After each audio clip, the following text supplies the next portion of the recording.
హఠాత్తుగా వాడి చేతిలోని సంచి ఎవరో లాక్కున్నారు. అనుకోని ఆ సంఘటనతో వాడు బిత్తరపోయాడు. వెనక్కి తిరిగి చూసేటప్పటికి ఆ వ్యక్తి పారిపోబోయాడు. కానీ ఏదో కాళ్ళకి అడ్డం పడిపోయాడు. ఆ ఒక్క క్షణం ఆధారం చేసుకున్న అసిరి అతడి చేతిలోంచి సంచి లాక్కుని లోపలికి పరిగెత్తాడు. పడిపోయిన వ్యక్తి లేచి అసిరిని అనుసరించాడు. అసిరి చటుక్కున వాణినాథం మంచం కింద దూరాడు. ఆ వ్యక్తి కూడా వంగి అసిరి చేయి లాగాడు. ఆ సందడికి నవారు మంచం ఊగింది. వాణినాథం మూలుగుతూ విసుక్కున్నాడు. వాణినాథం కదలటంతో ఆ వ్యక్తి ఒక్క క్షణం నిశ్శబ్దంగా ఉండిపోయాడు. అసిరి మరోవైపు నుండి జరిగి లేచి మళ్ళీ మొండిగోడల వైపు పరిగెత్తాడు. ఆ వ్యక్తి పారిపోతున్న అసిరిని పట్టుకోవటానికి విసురుగా లేవటంతో మంచం మీద వాణినాథం గట్టిగా అరిచాడు. ఎవరు నువ్వు అంటూ చివ్వున లేచి అతడిని అనుసరించాడు. అసిరి అప్పటికే మొండిగోడలు దాటి పట్టాల వైపు పరుగులు ప్రారంభించాడు. వెనక్కి చూసుకుంటూ పరిగెడుతోన్న అసిరికి చిరు వెలుగులో ఆ వ్యక్తి ఎవరితోటో కలయబట్టం, హఠాత్తుగా పెద్ద రాయి తీసుకుని అతడి మీద పడేయటం కనిపించింది. భయంతో వాడి కాళ్ళు వణికి అడుగు ముందుకు పడలేదు. నిల్చున్న చోటే నిస్సత్తుగా కూలబడిపోయాడు. ఆ వ్యక్తి తాను కొట్టిన వ్యక్తిని లాక్కుంటూ పట్టాల వైపు రావడం కనిపించి నెమ్మదిగా పాక్కుంటూ ఓ పక్కకి జరిగి అక్కడే ఉన్న పెద్ద బండరాయి వెనక్కి నక్కి కూర్చున్నాడు. ఆ వ్యక్తి కనుమరుగయిందాకా చూసి ఊపిరి పీల్చుకుని డబ్బు సంచి పట్టుకుని తిరిగి వెనక్కి వెళ్ళాడు.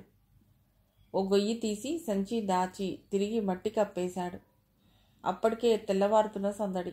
రఘురామయ్య నిద్రలేచి పెరటి గుమ్మం తీసుకుని బయటికి రావటం చూసి నెమ్మదిగా ఏమీ ఎరగనట్టు వీధి వాకిలి గుండా లోపలికి వచ్చాడు. అసిరి చెప్పిందంతా ఆశ్చర్యంతో విన్న గోవింద్ అడిగాడు. నిన్ను ఫాలో అయిన వాడు ఎవరు, నీకు తెలుసా? తెలీదయ్య గారు, కానీ అబ్బాయి గారు చనిపోయారన్న సంగతి తెలిసాక ఆడే చంపాడనిపించింది. ఆడు ఎవరినో లాక్కురావటం చూశాను, కానీ నాకు అసలు అనుమానం ఏ లేదు. ఎంతసేపటికి ఆ డబ్బు సంచి గురించే కానీ నేనేమీ ఆలోచించలేదు. అబ్బాయి గారి అని తెలిస్తే కాపాడుకునేవాడిని. అయ్యగారు, అబ్బాయి గారిని నేనే చంపినాను చటుక్కున నేల మీద పడి దొర్లుతూ ఏడవసాగాడు అసిరి. గోవింద్ వాణ్ణి లేవనెత్తి, అఘాయిత్యం చేయకు, ఇప్పుడు ఆ డబ్బు సంచి ఎక్కడుంది అన్నాడు. ఆ గొయ్యిలోనే ఉంది. రోజు నేను ఏయి కళ్ళతో కాపాడుతున్నాను. కానీ ఇవాళ పొద్దున ఆ రోజు నన్ను ఎంటాడినోడు మళ్ళీ పెరట్లో కనిపించినాడు. ఆడెక్కడ దోచుకుంటాడోనని భయం వేసి ఈ రాత్రి అక్కడే పడుకుందాం అనుకున్నాను. నేను పడుకుని ఉంటే ఆడు మళ్ళీ వచ్చినాడు. ఆడిని చంపేద్దామని ఎంటపడ్డాను. అంటే అతడెవరో మళ్ళీ వచ్చాడా? ఈ మధ్య పట్టాల మీద ఎవరో కొత్త వ్యక్తి తిరుగుతున్నాడని వీరయ్య చెప్పాడు సాలోచనగా అంటూ. వాడు ఎటు వెళ్ళాడో చూసావా?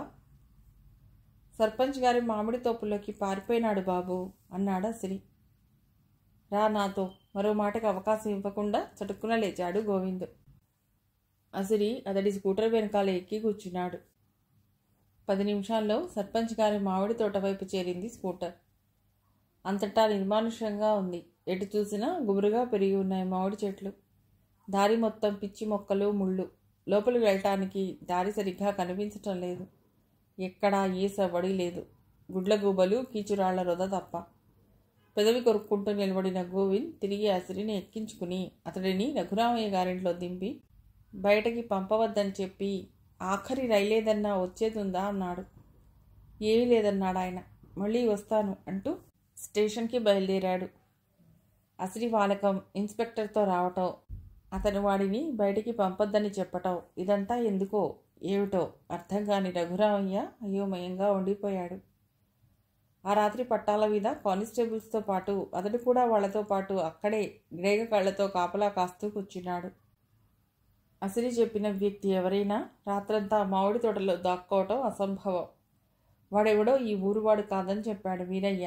4-5 రోజుల నుండి ఊళ్ళో కనిపిస్తున్నాడని, గంటకోసారి సోడా తాగుతాడని చెప్పాడు. వయస్సు 25 ఏళ్ల కన్నా ఎక్కువ లేదని, కొంచెం చదువుకున్న బాబులాగా ఉన్నాడని చెప్పాడు. ఈ ఊరు వాళ్లే చీకటి పడితే మామిడి తోపు వైపు వెళ్లరు, అక్కడ దయ్యం తిరుగుతుంటుందని, రాత్రిపూట ఎవ్వరూ ఆ తోటలోకి రాకుండా కాపలా కాస్తుంటుందని, ఎవరన్నా పెడితే వాళ్ళ రక్తం పీల్చుకుని తాగుతుందని కథలుగా చెప్తుంటారు. ఆ దయ్యం ఎవరో కాదు, చనిపోయిన సర్పంచ్ గారి అమ్మాయి వసుంధర అని అంటారు.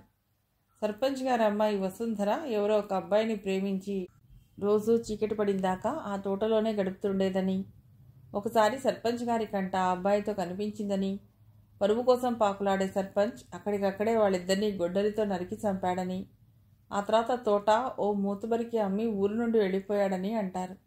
అందుకే ఆ అమ్మాయి దయ్యమై ఆ తోటలోనే తిరుగుతూ ఉంటుందని ఓ దుమారం ఉంది. కాబట్టి వాడెవరో నిజంగా ఆ తోటలో ఉంటే ఏ సమయంలోనైనా పట్టాల విధికి వచ్చేస్తాడు. అంతకన్నా ఆ ఊళ్ళో దొంగలకి, తాగుబోతులకి, సంఘ విద్రోహులకి తలదాచుకోవటానికి వేరే చోటు లేదు. ఎవరైనా పట్టాల మీదే తిరుగుతారు. దానికి కారణాలు రెండు. ఒకటి, పట్టాల మీద ఎప్పుడూ చీకటే. రాత్రి 8 దాటితే రైళ్లు రావు. అందుకే పురుగురు నుండి వచ్చే ప్రయాణికులు ఆ ప్లాట్ఫామ్ మీదే పడుకుంటారు, పట్టాల మీద తిరుగుతుంటారు. అనుమానం వస్తే వాళ్ళందరి గురించి వాకప్ చేసి ఓ కన్నేసి ఉంచుతారు. సాధారణంగా ఆ ఊళ్ళో దొంగతనాలు కానీ ఇతరత్రా ఏ నేరాలు కానీ జరగటం దాదాపు అసంభవం. ఎప్పుడన్నా ఓసారి జరిగితే వెంటనే పట్టుకుంటారు. అలాంటిది ఈ కొత్త వ్యక్తిని పట్టుకోవడం ఎంతసేపు? ఎవరో బాటసారి అని వదిలేసి ఉంటాడు వీరయ్య, అతడి స్నేహితులు. వాడు వీళ్ళకి అనుమానం రాకుండా వీళ్ళందరితో స్నేహం కలిపినట్టున్నాడు. అందుకే ఎవరూ ఆ కొత్త వ్యక్తిని గురించి ఏం మాట్లాడలేదు. చూద్దాం ఎంతకాలం తప్పించుకుంటాడు. అలా ఆలోచిస్తూనే ఆ ఇనుప చువ్వల బెంచ్ మీద కూర్చున్నాడు గోవింద్ రాత్రంతా. తెలతెల వారుతున్నా ఎవ్వరూ రాలేదు. ఒక కానిస్టేబుల్ని అక్కడే ఉంచి వీరయ్య వచ్చాక ఆ వ్యక్తి కనిపిస్తే తనకి కబురు చేయమని చెప్పి మరో కానిస్టేబుల్ని తీసుకుని మామిడి తోట వైపు వెళ్ళాడు. తెల్లవారింది కాబట్టి నెమ్మదిగా ముళ్ళ కంచెలు దాటుకుని తోటలోకి ప్రవేశించాడు.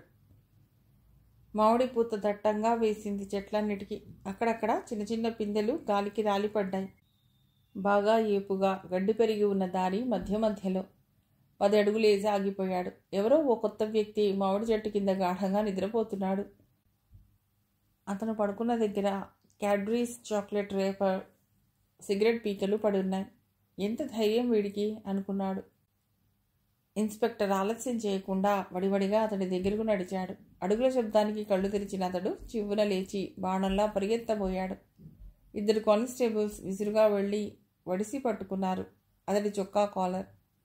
వాళ్ల చేతుల్లోంచి పెనుగులాడుతోన్న ఆ యువకుడి చెంప మీద ఈడ్చి కొట్టాడు ఇన్స్పెక్టర్.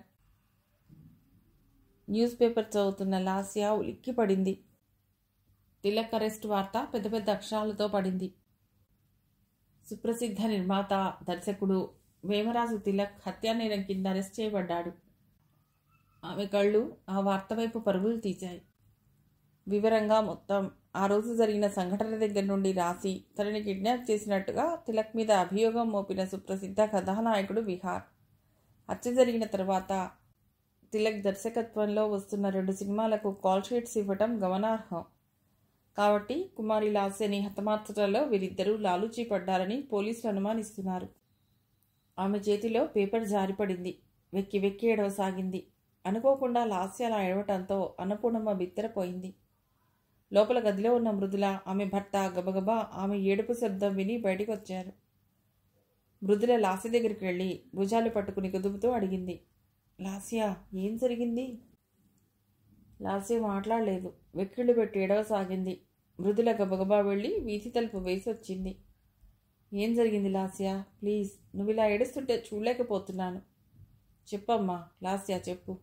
అన్నపూర్ణ లాస్య తల తన గుండెల కానించుకుని ఓదారుస్తూ అడిగింది.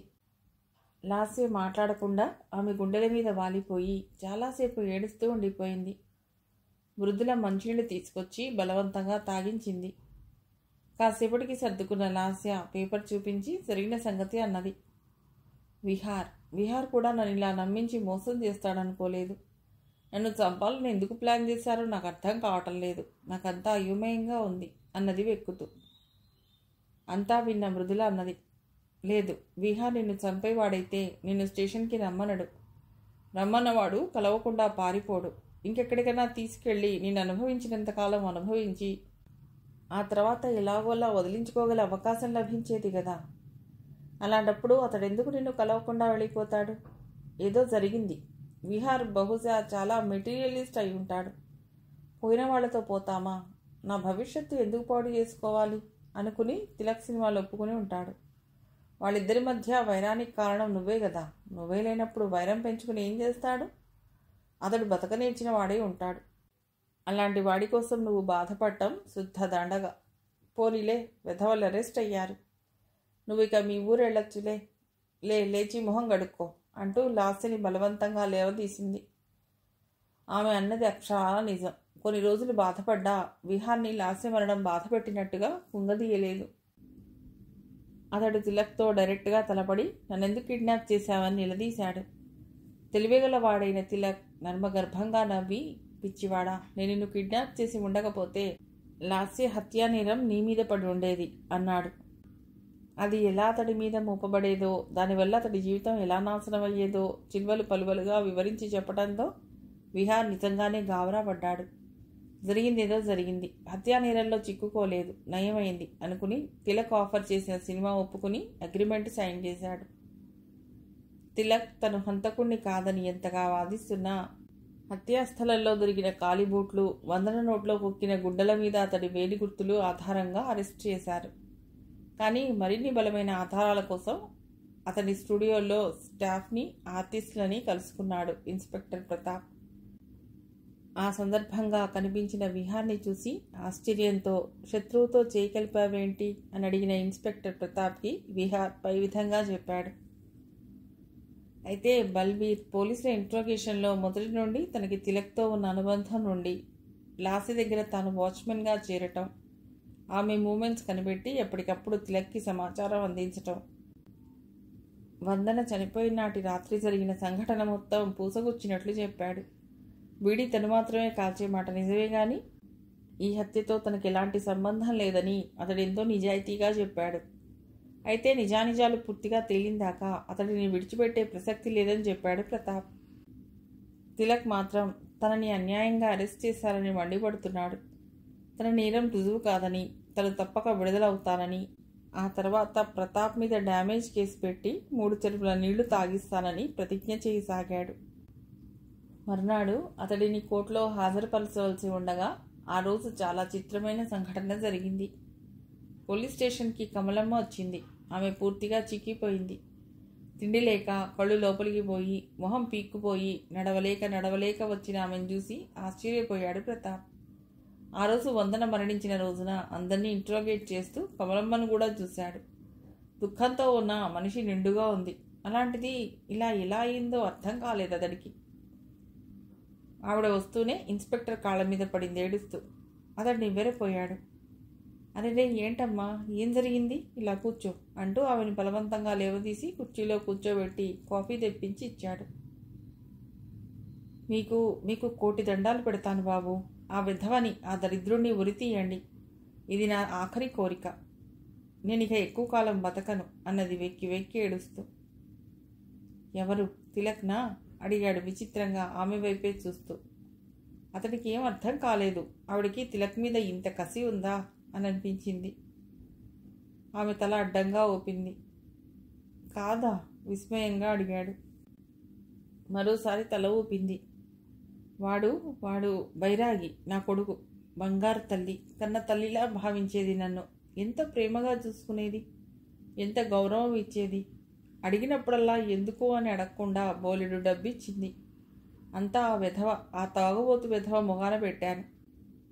వాడు ఆ పిల్లని చూస్తే ప్రమాదమని, ఆ పిల్ల కంటపడకుండా వాణ్ణి రాత్రిలో వచ్చి డబ్బు తీసుకెళ్ళమని చెప్పేదాన్ని. ఏ క్షణాన్ని చూశాడో ఆ పిల్లను, ఆ బంగారు తల్లిని పొట్టలో పెట్టుకున్నాడు అంటూ బౌరుమంది. కాసేపటి తర్వాత ఆమె చెప్పిన దాన్ని బట్టి ప్రతాప్కి అర్థమైంది. బైరాగి కమలమ్మకి ఉన్న ఒక్కగానొక్క కొడుకు, తిరుగుబోతు, తాగుబోతు, చదువబ్బలేదు, పని చేయడు. భర్త పోవటంతో తనే 4 ఇళ్లలో పనులు చేసి వంటలు చేస్తూ వాణ్ణి పోషించింది. ఆ తర్వాత తిలక్ లాస్య దగ్గర వంట మనిషిగా కుదిర్చాడు. సినిమా యాక్టర్ ఇంట్లో పనిచేస్తుందని తెలిసి కొడుకు అస్తమానం ఆమెను డబ్బు కోసం వేధించాడు. ఎక్కడెక్కడో తిరిగి 15 రోజులకు ఒకసారి వచ్చి ఆమెను కొట్టో తిట్టో డబ్బు పట్టుకుని వెళ్ళేవాడు.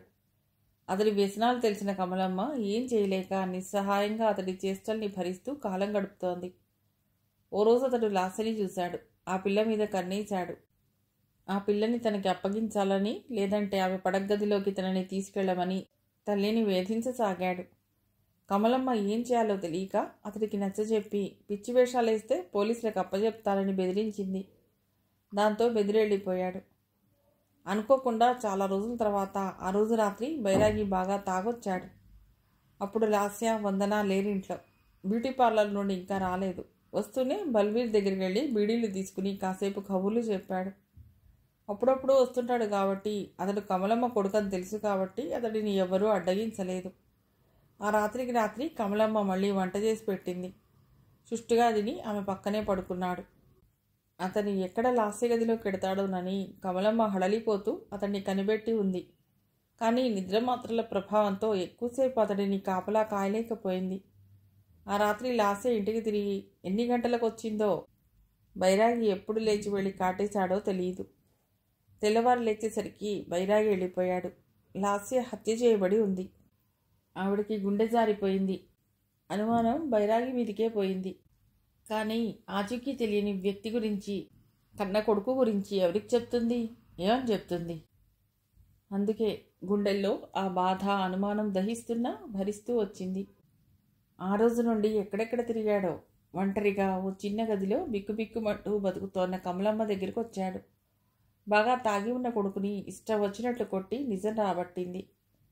ఆమె చెప్పింది పూర్తిగా అర్థమైంది ప్రతాప్కి. అంతా చెప్పి ఆమె స్పృహ తప్పి పడిపోయింది. ఆమెను వెంటనే హాస్పిటల్కి పంపించాడు ప్రతాప్. వందన హత్య కేసు మిస్టరీ పూర్తిగా విడిపోయింది. తిలక్ లోపలికి వెళ్ళినప్పుడు వందనని రేప్ చేసి పారిపోయింది బైరాగి. లాస్య అనుకుని వందనని రేప్ చేశాడు. ఆమె ప్రతిఘటించడంతో నోట్లో గుడ్డలు కుక్కాడు. దాంతో ఊపిరాడక వందన చచ్చిపోయింది. అతనికి హాయిగా అనిపించింది. చాలా కాలం తర్వాత చన్నీళ్లతో స్నానం చేసినట్టు హాయిగా, ఆహ్లాదంగా అనిపించింది. కమలమ్మకి కొంచెం నెమ్మదించాక బైరాగి ఆచూకీ తెలుసుకోవాలనుకున్నాడు. అప్పటికప్పుడు 4 కానిస్టేబుల్స్ని బైరాగి ఆచూకీ కోసం పంపించాడు. అన్ని స్టేషన్లకి ఫోన్లు చేసి బైరాగి ఆనవాలు చెప్పి అలాంటి వ్యక్తి ఎక్కడ కనిపించినా అరెస్ట్ చేయమని చెప్పాడు. బల్వీర్కి కమలమ్మని చూశాక గుర్తుకొచ్చింది. బైరాగి వచ్చినప్పుడల్లా తన దగ్గర బీడీలు తీసుకుని కాలుస్తుంటాడు. లాస్య చనిపోయిన రోజు రాత్రి కూడా బైరాగి వచ్చాడు. బీడీ తీసుకుని వెళ్ళిపోతున్నానని చెప్పి గేట్లోంచి బయటకు వెళ్ళిపోయాడు. ఆ తర్వాత ఎప్పుడొచ్చాడో తెలియదు అన్నాడు. లాస్య మంచం మీద దొరికిన బీడీ ముక్క బైరాగి కాల్చిందే అని తేలిపోయింది. తిలక్ హంతకుడు కాకపోయినా లాస్యని అమాయకంగా నమ్మించి, వంచించి ఆమెని అనేక విధాలుగా టార్చర్ చేసినందుకు అతడికి శిక్ష పట్టడం ఖాయం. లాస్య హత్య కేసు విచారణ ప్రారంభం అయ్యే రోజు. ఆ రోజు కోర్టుకు వెళ్ళడానికి రెడీ అవుతుండగా ప్రతాప్ టేబుల్ మీద ఫోన్ మోగింది. రిసీవర్ అందుకుని హలో అన్నాడు. సార్, ఇక్కడ సినిమా హాల్లో ఓ అమ్మాయి ఓ వ్యక్తిని పొడిచి చంపింది. ఎవరో భయంగా చెప్పారు. అలాగా? ఏ సినిమా హాల్? అవతలి వ్యక్తి పేరు చెప్పాడు. ఆ అమ్మాయి టాయిలెట్కి వెడుతుంటే వాడు కూడా వెనకే వెళ్ళి రేప్ చేయబోయాడు. ఆమె టాయిలెట్లో విరిగిపడి ఉన్న గాజు పెంకు తీసుకుని పొడిచింది. అందరం ఇక్కడే ఉన్నాం. అతడి చేతి మీద బైరాగి అన్న పచ్చబొట్టుంది. ప్రతాప్ చేతిలో రిసీవర్ జారిపోయింది. తిలక్ అరెస్ట్ అయిన వెంటనే కృష్ణమోహన్ నిశ్చింతగా హైదరాబాద్ వచ్చేశాడు. యశోద పశ్చాత్తాపంతో, లాస్య మీద బెంగతో చిక్కి శల్యమైంది. ఆమెను తీసుకుని గోపాలరావు గారిని వెంటబెట్టుకుని ఆయన విజయవాడ దగ్గర ఉన్న గోపాలరావు ఊరికి ప్రయాణమయ్యాడు. అక్కడ నుండి క్రాంతిపురం వెళ్ళి పర్సనల్గా ఇన్స్పెక్టర్తో మాట్లాడాలని, గోపాలరావుని ఆపద నుండి రక్షించాలని అనుకున్నాడు. కృష్ణమోహన్ కారొచ్చి వేగంగా గోపాలరావు గారింటి ముందు ఆగింది. వీధి వసారాలో కూర్చుని చింతగింజలాడుకుంటున్న మృదుల, లాస్య కారు శబ్దానికి తలలు తిప్పి చూశారు. లాస్య పరిచితమైన కారు చూసి చివ్వున లేచి బయటికి పరిగెత్తింది. డాడీ అంటూ. ఆయన కూతుర్ని ఆప్యాయంగా గుండెలకు హత్తుకున్నాడు. యశోద కన్నీళ్లతో చిట్టి తల్లి అన్నది చేయి చాస్తూ. లాస్య కళ్ళు కూడా నీళ్లతో నిండాయి. మమ్మీ అంటూ ఆమె చేతుల్లో వాలిపోయింది. వాళ్ల వెనకాలే కారు దిగి లోపలికి వస్తున్న గోపాలరావు దగ్గరకు గబగబా అడుగులేసింది మృదుల. నాన్నగారు ఎలా ఉన్నారు? కులాసానా అంటూ ఆయన చేతులు పట్టుకుని ఊపేసింది. నాకేం, వీరి దేవలన ఎంతో హాయిగా ఆనందంగా ఉన్నానమ్మా. నువ్వెలా ఉన్నావు అంటూ వంటగదిలోంచి చేతిలో ఉప్మా ప్లేట్లతో వచ్చిన అన్నపూర్ణను చూసి కులాసానా పూర్ణ అని అడిగాడు. ఆమె వీళ్ళందరినీ చూసి కంగారు పడుతూ ఉప్మా ప్లేట్ పక్కన పెట్టేసి గబగబా లోపలికి వెళ్ళి కుర్చీలు తీసుకొచ్చింది. హడావుడి పడకండమ్మా, మనమంతా ఒక్కటే, ఇక్కడెవ్వరూ పరాయి వాళ్ళు లేరు అన్నాడు కృష్ణమోహన్ ఆవిడ కంగారు చూసి. వీరు కృష్ణమోహన్ గారు అన్నపూర్ణ, ఈవిడ ఆయన భార్య యశోద అంటూ పరిచయం చేశాడు గోపాలరావు. కళ్ళనీళ్లతో నమస్కరిస్తున్న అన్నపూర్ణని చూసిన యశోద సిగ్గుపడింది. ఈవిడ ముందు నిలబడే అర్హత కూడా తనకి లేదేమో అనిపించింది. ఎంత పవిత్రంగా ఉంది ఈమె మొహం అనుకుంది. ఆమె చేతులు పట్టుకుని, నా కూతుర్ని కష్టకాలంలో ఆదుకుని రక్షణ ఇచ్చారు, మీకు రుణపడి ఉన్నాను అన్నది. అదేం మాట, నేను చేసింది తక్కువే, మీరు చేసిందే ఎక్కువ. నా కూతురి కాపురం నిలిపారు, నా భర్తకు ఆశ్రయం ఇచ్చారు. చూడమ్మా, మనమందరం చాలా చిత్రమైన పరిస్థితుల్లో కలిశాం. ఎవరికెవరు ఎంతెంత రుణపడి ఉన్నామో ఆ దైవానికి తెలుసు. ఏమీ రుణం లేకపోతే ఎక్కడో ఉన్న మీరు, ఎక్కడో ఉన్న మేము అసలు ఎలా కలవగలం? వీళ్ళిద్దరూ చిత్రమైన హత్య కేసులోంచి తప్పించుకుని ఒకే రైలు ఎక్కటం, ఒకరికొకరు పరిచయం కావటం, పరస్పరం కష్టసుఖాలు తెలుసుకుని ఒకరికొకరు సహాయపడటం, అంతా తమాషా, జస్ట్ మిరాకిల్. ఏది జరిగినా అంతా మనవంచికే. ముందు నేను, గోపాలరావు గారు రేపు బయలుదేరి క్రాంతిపురం పెడతాం. ఈ కేసు నుంచి బయటపడేస్తే వీరి అజ్ఞాతవాసం పూర్తవుతుంది అన్నాడు కృష్ణమోహన్. మేం కూడా వస్తాం డాడీ, పల్లెటూళ్ళు చూడటం నాకు సరదా కదా. మృదుల కూడా నాతో వస్తే చెట్లు ఎంజాయ్ చేస్తాం అన్నది. ఆమె మాటకి నవ్వారందరూ. చెట్లు ఎంజాయ్ చేయడం ఏమిటి అడిగింది మృదుల. అదే పల్లెటూళ్ళలో ఉంటాయిగా, వాటిని చెట్లు అనరు. పొలాలు, వరి పొలాలు, పొన్న కంకులు అవేనా నవ్వింది మృదుల. ముందందరికీ భోజనాలు ఏర్పాటు చేయి అన్నపూర్ణ. అమ్మ మృదుల, అల్లుడు గారేరి తల్లి అడిగాడు గోపాలరావు. వస్తారు నాన్న, విజయవాడ వెళ్ళారు, ఏదో పనుందని అన్నది మృదుల. సరేలేమ్మా, చూడు పొయ్యి రాజే, కాగుతో అందరికీ వేడినీళ్లు కాచు, స్నానాలు చేస్తారు అన్నాడు. అలాగే నాన్న. మృదుల లోపలికి వెళ్ళింది. లాస్య తల్లి చేతుల్లోంచి జరిగి రామ్మ లోపలికి వెడదాం అంటూ ఆమెను తీసుకుని లోపలికి నడిచింది. మర్నాడు అందరూ కలిసి క్రాంతిపురం బయలుదేరారు. అప్పటికే గోవింద్ అసిరి సాయంతో రాజుని అరెస్ట్ చేశాడు. కృష్ణమోహన్, గోపాలరావు గారు వెళ్ళగానే రఘురామయ్య, శాంత పశ్చాత్తాపంతో కన్నీళ్లు పెట్టుకున్నారు. మీ పట్ల మేము ఎంతో నిర్దయగా ప్రవర్తించాం, క్షమించండి. మా అసిరి తెలివి తక్కువ ఆలోచన వలన అంతా తారుమారయ్యింది అంటూ జరిగిందంతా వివరించాడు. ఇంతకీ అసలు హంతకుడెవరు అయోమయంగా అడిగాడు గోపాలరావు. అప్పుడే గోవింద్ డబ్బు సంచితో వచ్చాడు. వస్తూనే గోపాలరావుకి నమస్కరించి అన్నాడు, ఆ విషయం నేను చెప్తాను. గోవింద్ చెప్పబోయే విషయం వినటానికి లాస్య, మృదుల, శివరాం ఆసక్తిగా చూస్తున్నారు. గోవింద్ స్వరం మృదువుగా మొదలైంది. రాజు గోపాలరావు గారికి ఆయన డబ్బు తీసుకుని అల్లుడి దగ్గరికి వెళ్లే రోజున రైల్లో పరిచయం అయ్యాడు. అతడి వృత్తి దొంగతనాలు. అతడు చాలాసార్లు చాలామందికి రైల్లో పరిచయం అయ్యాడు. అందరి దగ్గర ఎంతో మంచివాళ్లా నటించి వాళ్ళ దగ్గర ఉన్న డబ్బు, ఆడవాళ్ళైతే ఆభరణాలు, వివరాలు సేకరించి నెమ్మదిగా వాళ్ళు రైలు దిగేటప్పుడు లగేజీ అందిస్తానంటూ వాళ్ళని ఏమార్చి సామాన్లు, డబ్బు కొట్టేస్తుంటాడు. అలాగే ఆ రోజు గోపాలరావు అమాయకంగా తన గురించిన వివరాలు చెప్పడంతో విని ఆయన దగ్గర నుండి ఆ డబ్బు కాజేయటానికి ప్లాన్ వేశాడు. కానీ తుఫాను తాగిడికి పట్టాలు తప్పి రైలు ఆగిపోవడంతో గోపాలరావు ఉన్నట్టుండి సడన్గా దిగటంతో అతడి ప్లాన్ తల్లకిందులైంది. దాంతో కంగారు పడిన రాజు ఎలాగా, ఏం చేయాలి అని ఆలోచించి కొంచెం ఆలస్యంగా రైలు దిగేశాడు. ఈ లోపల గోపాలరావు ఆ ఊరి మనుషులతో కలిసి వెళ్ళిపోవడంతో అతన్ని పట్టుకోవడం ఇబ్బంది అయింది. నెమ్మదిగా ఆ చీకట్లో వెతుక్కుంటూ ఆయన దగ్గరకు చేరేలోగా ఆయన స్టేషన్ మాస్టర్ గారి ఇంట్లో ఆ రాత్రి ఆశ్రయం పొందటం జరిగింది. రాజు కూడా మాస్టర్ గారి ఇంటికి వెళ్ళాడు. అదను కోసం చూస్తూ మొండిగోడల మధ్య రాత్రంతా గడిపాడు. అతనికి క్యాడ్బరీ చాక్లెట్లు తింటూ సిగరెట్ కాల్చడం హాబీ. అలాగే ఆ మొండిగోడల వెనకాల నక్కి నిలబడ్డాడు అవి తింటూ. కాసేపటికి అసిరి డబ్బు సంచితో దొంగతనంగా రావటం చూశాడు. తను చేయాలనుకున్న దొంగతనం అసిరి చేయటం కాగల కార్యం గంధర్వులు తీర్చడంలా అనిపించింది. అంత మంచి అవకాశం దొరికినందుకు మురిసిపోతూ అసిరి దగ్గర నుండి డబ్బు సంచి లాక్కోబోతుండగా అతడు పెనుగులాడటం, లోపలికి పారిపోవటం, ఆ గలావాకి వాణినాథం లేచి తన మీద కలబట్టం. అసిరి పారిపోవటంతో డబ్బు పోయిందన్న కోపంతో ఒళ్ళు తెలియలేదు. ఓ పక్క వాణినాథం అతన్ని గట్టిగా వాటేసుకుని ముందుకు పోనివ్వలేదు. ఎంత పెనుగులాడినా అతడి బుక్కుపట్టు నుండి విడిపించుకోవటం అతడి వల్ల కాలేదు. ఆఖరికి వాణినాథం నుండి తప్పించుకోవటానికి అతడి గొంతు పిసికాడు గట్టిగా. అతడు స్పృహ తప్పడంతో ఏం చేయాలో తెలియక పట్టాల మీదికి లాక్కెళ్ళి మొహం మీద బండరాయి పడేశాడు. ఆ తర్వాత అసిరి కోసం చూస్తే అసిరి కనిపించలేదు. ఆ రాత్రికి ఎటు పోవటానికి తోచక పట్టాల మీదే ఉండిపోయాడు. తెల్లవారగానే వాణీనాథం హత్యతో ఊరు అట్టుడిగిపోవటం, అడుగడుగునా పోలీసు నిఘా. దాంతో భయం వేసి 2 రోజులు పక్క ఊర్లో ఉండిపోయాడు. కానీ అతడి మనస్సంతా ఆ డబ్బు సంచి మీదే ఉంది. ఎప్పుడు చిల్లర దొంగతనాలే తప్ప 50,000 ఎప్పుడు సంపాదించకపోవటంతో ఆ డబ్బు ఎలాగైనా సంపాదించాలనే కోరిక ఎక్కువైంది. కష్టపడకుండా 50,000 సంపాదించడం ఎంత అదృష్టం అనిపించింది. అసిరి కనిపిస్తే వాడితో లాలూచీపడి వాడికి కొంత ఇచ్చి తను కొంత తీసుకోవాలనుకుని తిరిగి వచ్చాడు. కానీ చీకట్లో చూసిన అసిరి రూపురేఖలు గుర్తుకు రాలేదు. పైగా అసిరి వాణినాథన్ చనిపోయాక వారం రోజులు ఇంట్లోంచి కదలకపోవటంతో అతన్ని కలుసుకోవటం పడలేదు. అలాగే చాక్లెట్లు బ్రెడ్ తింటూ ఉండిపోయాడు.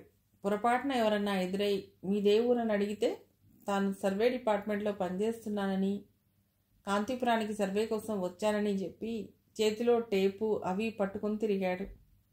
అలా అసిరి కోసం వెతుకుతూ తిరుగుతున్న రాజుకి ఓ రోజు అసిరి కలిశాడు. వాడి పర్సనాలిటీ, లాగు, వెళ్ల చొక్కా గుర్తుపట్టి వెంటబడ్డాడు.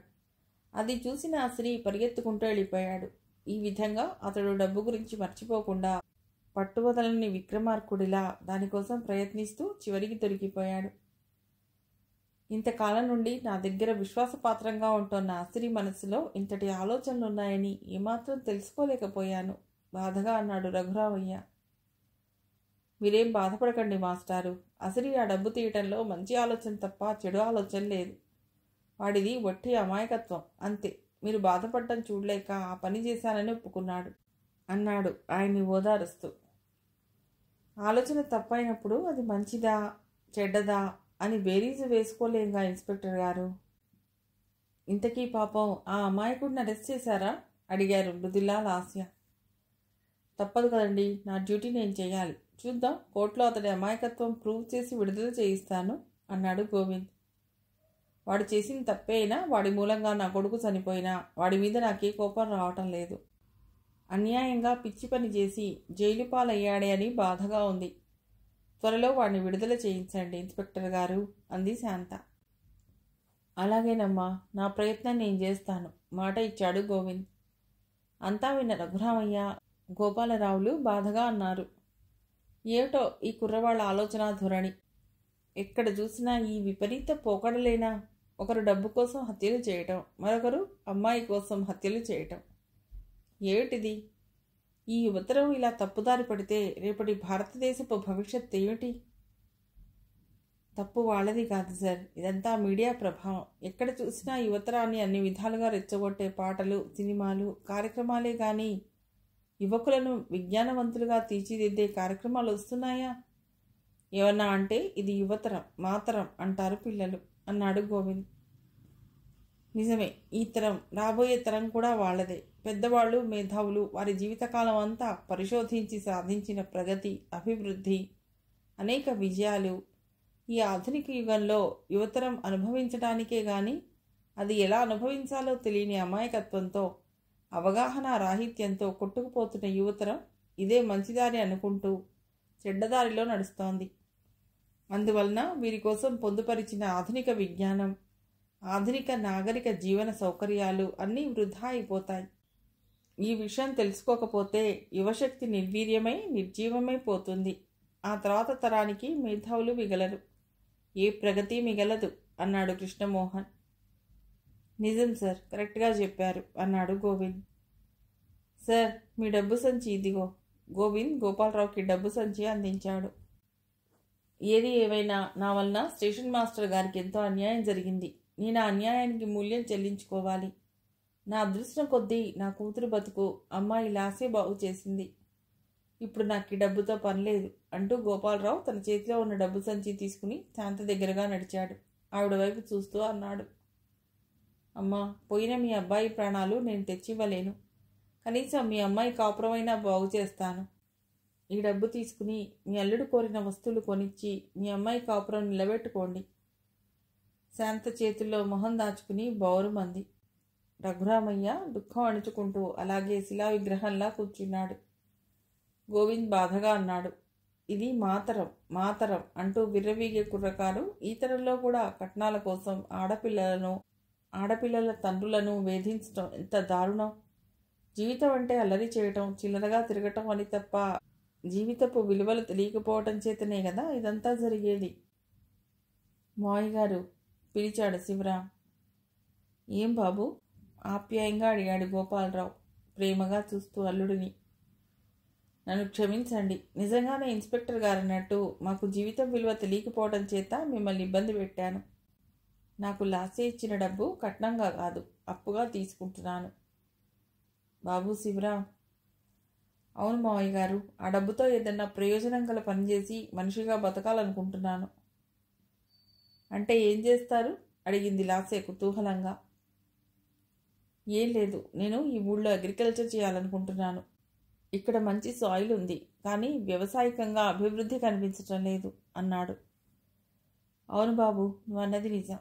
మా ఊరు ఇప్పుడిప్పుడే జన్మభూమి కార్యక్రమాల ప్రభావంతో ఈ మాత్రం డెవలప్ అయ్యింది. కానీ దీన్ని పట్టించుకున్న వాళ్ళెవరు? ఇప్పటికీ ఇదంతా మా ఊరి ప్రజలు సాధించిన అభివృద్ధే కానీ ప్రభుత్వం ఏనాడు పట్టించుకోలేదు. కేవలం స్ఫూర్తి ఇచ్చింది అంతే, రఘురామయ్య అన్నాడు. ఏ ప్రభుత్వాలు, ఏ ప్రభువులు అవసరం లేదు మాస్టారు. నేనే ఈ ఊరి ప్రజల సహకారంతో ఇక్కడ వ్యవసాయం చేసుకుంటాను. ముందుగా నాకేదన్నా ల్యాండ్ చూపించండి. మా మామగారు కాదు లాసే గారు ఇచ్చిన కట్నం డబ్బుతో నేను ఇక్కడ ల్యాండ్ కొని అగ్రికల్చర్ చేయబట్టి లాసే పేరు మీద ఈ ఊరిని డెవలప్ చేస్తాను. ఇంతకాలం పెళ్లి చేసుకుంటే మామగారిచ్చే కట్నం డబ్బు వస్తుందని, దాంతో జీవితం ఎంజాయ్ చేయొచ్చు అనుకున్నాను. కానీ నా ఆలోచన ఎంత తప్పో ఇప్పుడే తెలిసింది. మీరన్నట్టు మా యువతరం అంతా పూర్వీకులు అందించిన సౌకర్యాలు అనుభవిస్తూ ఆనందిస్తూ సోమరిపోతుల్లా తయారవుతున్నది. చదువు అనేది కేవలం జీవన భృతికే అనుకుంటూ ఏవో సర్టిఫికెట్ల కోసం చదువుతున్నారు. కానీ భవిష్యత్తు తరాలకి మా యువత తమ కృషిని చిరస్థాయిగా నిలబెట్టే కార్యక్రమాలు ఏం చేసింది, ఏం సాధించింది అని ఆలోచిస్తే ఏవీ కనిపించటం లేదు. అందుకే నేను ఏదన్నా సాధిస్తాను. వర్షాలు లేక కరువు కాటకాలతో అల్లాడిపోతున్న ఆంధ్రప్రదేశ్ను రక్షించుకోవటం నా బాధ్యతగా భావిస్తూ ఈ క్షణం నుండే ఈ ఆంధ్రప్రదేశ్ అభివృద్ధికి కృషి చేస్తాను. గోవింద్ ఉద్విగ్నంగా అన్నాడు. మాస్టారు, మీ అల్లుడు కూడా ఇతడిలాగే రియలైజ్ అయ్యి ఇలా పల్లెటూరి అభివృద్ధికి కృషి చేసేలా అతడిని నేను మారుస్తాను. నన్ను నమ్మండి, ఈ క్షణం నుండి నిజమైన ప్రగతి కోసం మేమంతా కృషి చేస్తాం. శివరాం గారు, మీకు ఏ విషయంలోనైనా నా వల్ల ఎలాంటి సహాయం కావాలన్నా నిర్మోహమాటంగా అడగండి. మీకు నా సహకారం సర్వదా అందిస్తాను. వాళ్ళ మాటలు అందరి మనస్సుల్లో శాంతి సుమాలను పూయిస్తుంటే ఆ పరిమళాలను ఆస్వాదిస్తూ మంత్రముగ్ధలై చూస్తుండిపోయారందరూ. వారందరినీ అలా చూస్తూ భోజనాలు ఏర్పాటు చేయడానికి లోపలికి వెళ్ళింది శాంత. కథ సమాప్తం.